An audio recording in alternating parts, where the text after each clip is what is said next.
In December of 1936, Britain found itself in a state of shock. The king, Edward VIII, who was just 11 months into his reign, did the unthinkable. He stepped down from the throne. His reasons? Love, or so it seemed. He chose Wallis Simpson, an American divorcee, over the crown. But what if the reasons behind Edward's abdication were far more complex than a simple romance? What if there were secrets, dark, shocking, and hidden for decades, that painted a far more intriguing picture of the man who turned his back on the monarchy?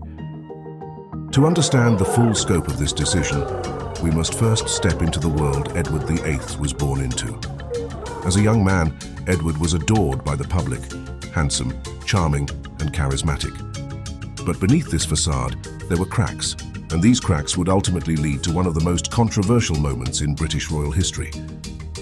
Edward was never meant to be king. As the eldest son of King George V, he was destined for a life in the shadow of his more reserved father. But when George V died unexpectedly in 1936, the young Edward found himself thrust into the throne at the age of 42. He was older than most monarchs when they begin their reign, but it also meant that he had developed his own views about what it meant to be a ruler, and those views were anything but traditional. Edward had a deep desire to modernize the monarchy, to make it more relatable to the people. But his ideas were controversial, even for the time.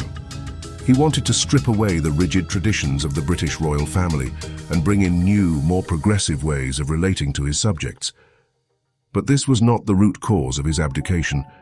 There was something far more personal that played into his decision. Enter Wallis Simpson. Edward's relationship with Wallis was the stuff of tabloid legend. She was a twice-divorced American woman, married to her second husband when she met Edward. Their affair was no secret, but it wasn't the affair itself that was so scandalous. It was the fact that Edward was willing to give up everything, including his throne, for her. The royal family, and especially his advisors, were horrified. They viewed Wallis as unsuitable for a queen, and most importantly, her divorces made her a highly controversial figure in the eyes of the Church of England. But was it just love? The story of Edward's abdication has been told many times, but there are secrets, whispered in the halls of history, that suggest a much deeper, more complex motive. Some historians argue that Edward's abdication wasn't just a choice for love, but a decision driven by fear. Fear of being controlled, fear of becoming a puppet for his advisors, and fear of the growing political pressures of Europe. In the 1930s, Europe was on the brink of war. Adolf Hitler's rise to power in Germany was a looming threat, and Edward's sympathies toward Hitler and Nazi Germany were no secret. This was deeply unsettling for the British government. But what truly made Edward's position untenable was his unwillingness to follow the traditional role of the monarch. His sympathies were not just political but personal. Edward was a man of his time, and like many aristocrats of the era, he believed in a kind of royal superiority.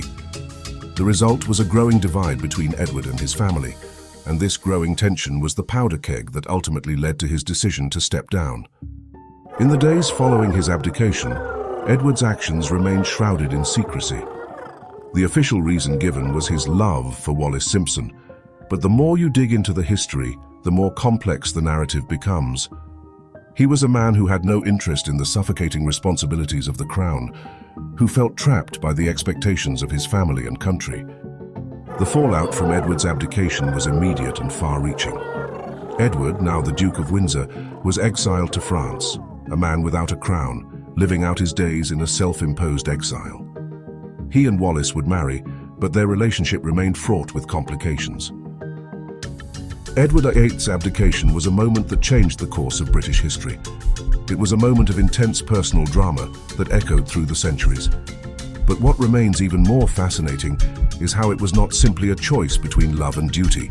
It was a choice between two worlds. One world was filled with tradition, duty, and the expectations of a royal family that demanded compliance.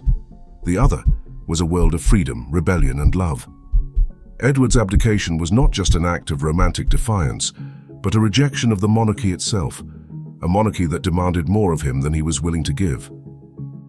And what of the shocking secrets behind it all?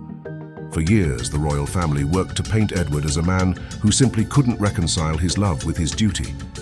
But behind closed doors, there were rumors, whispers of his Nazi sympathies, and his strained relationship with the political establishment.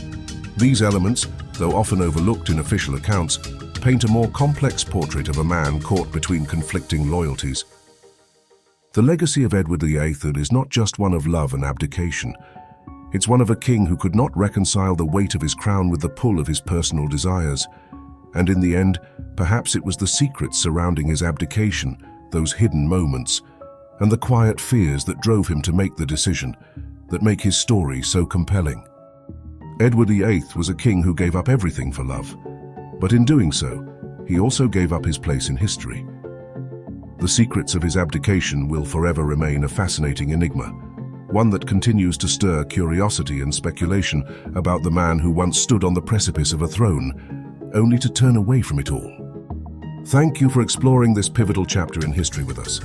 Until next time, remember, the past is not just a story, it's the foundation of our present.